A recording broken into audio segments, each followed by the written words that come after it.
Morena.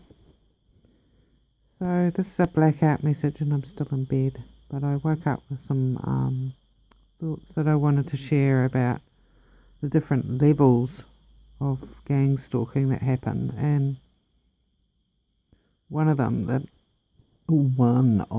I have experienced is usually starts with a disgruntled narcissistic ex suffering a narcissistic wound. In other words, they're butthurt because they've been rejected, or they've already been preparing for the what do you call it? Discard. That's it.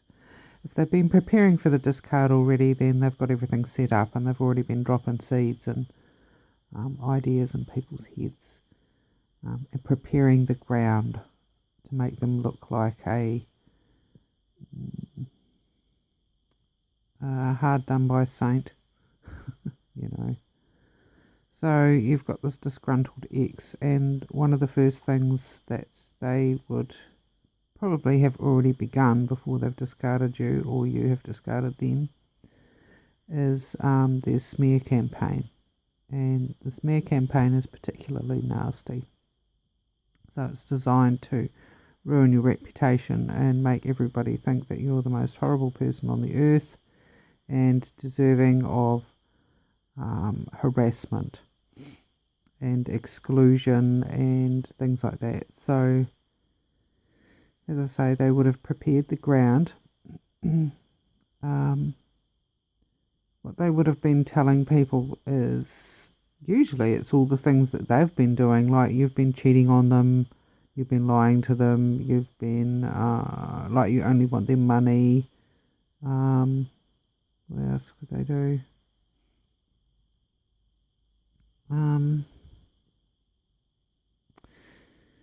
Yeah, and that you were just using them all along and things like that. And so they will tell everybody in the community or the town, and I've experienced both cases, the small country town and the backwater community, and they'll tell everybody these things, and they're usually exactly what they've been doing. So all of a sudden you'll be going about your business, and you're probably already hurt by the discard, which will be something nasty like confronting you with their new person, or I don't know, they'll set you up with something, and you'll start encountering filthy looks wherever you go, or people turning their backs, or what else have they been doing? I've been confronted in parks by people that I thought were friends.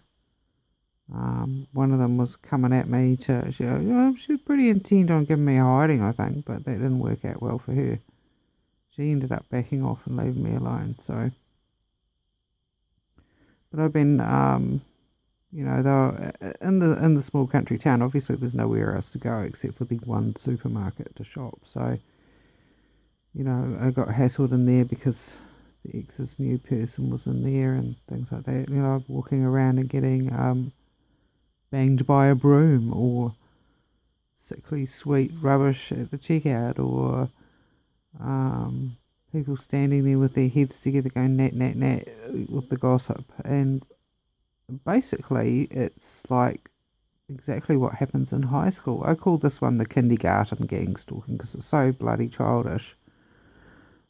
It's very nasty high school. It's like it only works because these people's minds haven't grown beyond those years, and they're easily manipulated and quite happy in that little world of theirs. And it's probably the only one that they know. So there's no growth there. There's no emotional responsibility or anything like that. It's everyone else's fault, and will gang up on someone and be mean to them quite happily. Eventually it'll get so bad that you might have to leave, like I have had to a couple of times. So, if the ex is particularly obsessive, this will go on for years. It might even involve your family members because they're usually part of that sort of stuff anyway, and will buy into it quite happily.